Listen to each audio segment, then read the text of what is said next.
샬롬, 하나님과 동행하는 새벽기도회 달라스 임마누엘 교회 권성철 목사입니다. 오늘도 하나님과 동행하며 풍성함을 누리시는 저와 여러분 되시길 주님의 이름으로 축복합니다. 오늘 말씀은 역대상 18장 1절에서 8절까지의 말씀입니다. 그 후에 다윗이 블레셋 사람들을 쳐서 항복을 받고 블레셋 사람들의 손에서 가드와 그 동네를 빼앗고 또 모압을 침해 모압 사람이 다윗의 종이 되어 조공을 바치니라. 소바왕 하닷 에셀이 유브라데 강가에서 자기 세력을 펴고자 하매 다윗이 그를 쳐서 하마까지 이르고 다윗이 그에게서 병거 1000대와 기병 7000명과 보병 20000명을 빼앗고 다윗이 그 병거 100대의 말들만 남기고 그 외의 병거의 말은 다 발의 힘줄을 끊었더니 다메섹 아람 사람이 소바왕 하닷에셀을 도우러 온지라. 다윗이 아람 사람 22,000명을 죽이고 다윗이 다메섹 아람의 수비대를 두매 아람 사람이 다윗의 종이 되어 조공을 바치니라. 다윗이 어디로 가든지 여호와께서 이기게 하시니라. 다윗이 하닷에셀의 신하들이 가진 금방패를 빼앗아 예루살렘으로 가져오고 또 하닷에셀의 성읍 디브앗과 군에서 심이 많은 놋을 빼앗았더니 솔로몬이 그것으로 놋대야와 기둥과 놋그릇들을 만들었더라. 아멘. 하나님의 말씀입니다.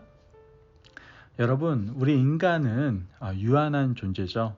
그렇기 때문에 시간 가운데에서 살아갈 수밖에 없습니다. 시간의 흐름을 거스를 수도 없고 시간 가운데에서 삶을 영위하고 있기 때문에 우리에게 주어진 한정된 시간 안에서 이룰 수 있는 일들도 한정되어 있는 것이죠. 1000년, 2000년을 산다면 할 수 있는 일도 많고 이룰 수 있는 일도 많겠지만 사실 현실은 어떻습니까? 길어야 100년 남짓 인생을 살게 되지 않습니까? 그것도 건강할 때 얘기고요.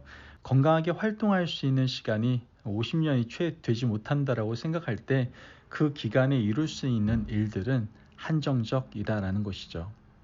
그러므로 우리는 할 수 있는 일과 당대에 이룰 수 없는 일을 분별하는 지혜가 무엇보다도 필요한 것이죠. 우리가 할 수 있는 일은 힘을 다해서 열심히 하지만 당대 할 수 없는 일은 다음 세대로 넘기는 것이 바로 지혜입니다. 그것을 분별하지 못하고 끝까지 붙들고 있다면 우리 세대뿐만 아니라 다음 세대에도 불행한 일이 되고 마는 것이죠. 이를테면 국가적으로 자연 환경을 개발하는 일은 굉장히 주의 깊게 접근해야 되죠. 우리 세대만 자연을 쓰고 말 것이 아니기 때문에 자연을 아껴 쓰고 잘 가꾸고 보존하는 그러한 지혜가 필요하다라는 거예요. 국가적인 재원을 사용하는 것도 마찬가지입니다. 우리가 사는 현 시대에 국고를 바닥낼 수는 없는 노릇이기 때문에 비축도 하고요. 필요한 일에 잘 쓰기도 하는 지혜가 중요한 것이죠. 하나님께서는 세대와 세대를 넘어서 우리 인간사 모든 일을 다 보고 계시고 알고 계십니다.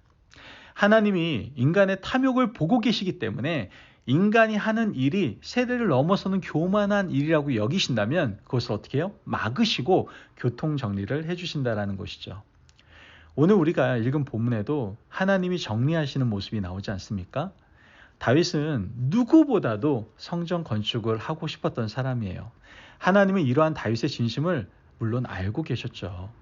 다윗이 통일 이스라엘 왕이 되고 언약궤를 예루살렘 성에 가져왔을 때 그때 다윗의 마음은 이미 성전 건축에 가 있었습니다.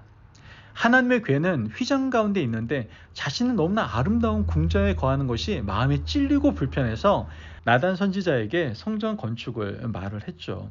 하지만 누가 막으셨어요? 하나님이 막으셨어요.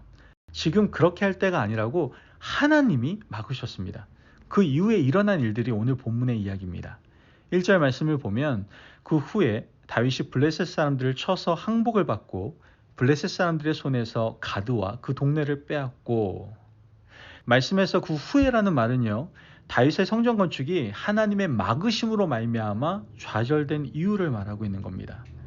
다윗이 하나님 앞에 들어가 앉아서 하나님과 독대하고 기도한 이후에 하나님이 다윗에게 어떻게 역사하셨는지 오늘 본문은 기록하고 있습니다. 한번 구체적으로 보면 2절 말씀에 또 모압을 침해 모압 사람이 다윗의 종이 되어 조공을 바치니라. 말씀을 보면 이스라엘 주변 국가들이 다윗의 종이 되어버립니다. 그리고 조공을 바치는 일이 구체적으로 일어나게 되죠. 7절과 8절 말씀을 보면 다윗이 하닷 에셀의 신하들이 가진 금 방패를 빼앗아 예루살렘으로 가져오고 또 하닷 에셀의 성읍 디브앗과 군에서 심히 많은 놋을 빼앗았더니 솔로몬이 그것으로 놋대야와 기둥과 놋그릇들을 만들었더라. 말씀을 보면 금방패를 가져오고 놋그릇을 가져왔어요. 주변 나라들에게 조공을 받고 다윗이 복속시킨 여러 나라들로부터 각종 그릇을 가져왔고 나중에 왕이 된 솔로몬은 그것으로 성전에 들어갈 그릇을 만들었다고 지금 말씀하고 있는 것이죠. 역대상 18장 11절 말씀을 보면 다윗 왕이 그것도 여호와께 드리되 에돔과 모압과 암몬 자손과 블레셋 사람들과 아말렉 등 모든 이방 민족에게서 빼앗아 온 은금과 함께 하여 드리니라. 지금 말씀을 보면 다윗이 전쟁을 하면서 빼앗아 온 전리품들, 주변 여러 나라들이 알아서 갖다 바친 조공들, 그 모든 것들은 성전 건축을 위한 준비 도구로 사용되고 있음을 우리는 알게 되는 겁니다.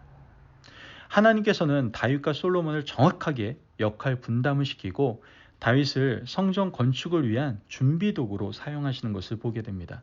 하나님은 다윗이 가는 곳마다 승리하게 하시고 그가 빼앗은 전리품은 고스란히 성전 건축을 위해서 준비하게 하신 것이죠. 훗날 다윗의 아들 솔로몬이 아버지가 준비해둔 모든 것으로 성전 건축을 위하여 사용을 하게 됩니다. 여러분, 이렇듯 하나님께서는 세대와 세대를 넘어서 모든 것을 다 보고 계시는 하나님이시기 때문에 다윗에게는 성전을 위한 준비를 하게 하시고 솔로몬에게는 구체적인 성전 건축을 맡기시는 것을 우리는 알게 되는 겁니다. 여러분, 만약 오늘 하나님께서 우리가 하고 싶은 것을 막으시는 것이 있다면 하나님께서 우리를 다윗처럼 사용하시지 않는가 한번 생각해 볼 수 있어야 됩니다. 지금 하고 싶은 것이 있는데 이렇게 해봐도 안 되고 저렇게 해봐도 안 되는 일이 있다면 하나님께서는 우리에게 준비만 하도록 하시는 손길일 수 있다라는 것이죠. 나중에 다윗과 솔로몬이 하나님 나라에 갔을 때 누가 더 인정을 받았을까요? 성전 건축의 대업을 이룬 솔로몬도 정말 위대한 왕이지만 이 모든 일을 잘 준비한 다윗 또한 그 위대함이 하나님 앞에 인정받고도 남는다라는 것이죠. 사람의 눈으로 볼 때에는 완전한 역사를 이룬 솔로몬이 더 위대하게 보일 수 있지만 하나님은 인간이 볼 수 없는 것 이상을 보시는 분이다라는 거예요. 그러므로 우리가 평생 준비만 하다가 다 끝낸다 하더라도 이것은 하나님의 크고 놀라운 시간의 역사 가운데 하나님이 우리를 사용하시는 크신 방법이라는 사실을 우리가 기억하고 하나님의 은혜 가운데서 모든 것을 맡기실 수 있는 하나님의 자녀들 되시기를 바랍니다. 그러므로 오늘 하루도 하나님께서 나를 통해서 이루시는 일, 어떠한 작은 일을 할지라도 지금 있는 그 자리에서 충성되게 성실하게 살아가실 수 있는 저와 여러분들이 되시기를 주님의 이름으로 축복합니다. 아멘. 기도하겠습니다.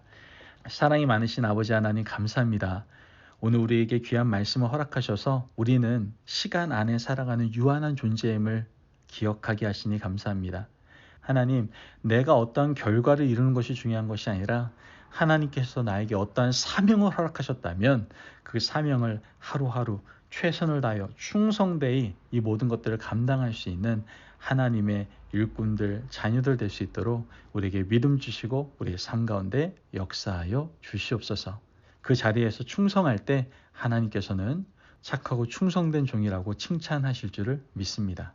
그 충성된 사명의 삶을 살아가는 오늘 하루가 될 수 있도록 주님 도와주시옵소서. 감사하며 예수님의 이름으로 기도합니다. 아멘. 오늘도 하나님과 동행하며 풍성함을 누리시는 저와 여러분 되시길 주님의 이름으로 축복합니다. 여러분, 각자에게 주신 사명이 시간 안에 있음을 기억합시다. 그리고 오늘 하루 우리에게 허락하신 그 사명을 이루는 삶, 충성되이 그 사명을 감당하는 삶을 살아가는 것이 진정한 축복임을 깨닫고 하나님 앞에 충성됨으로 나아가시기를 바랍니다. 말씀 안에서 승리하십시오.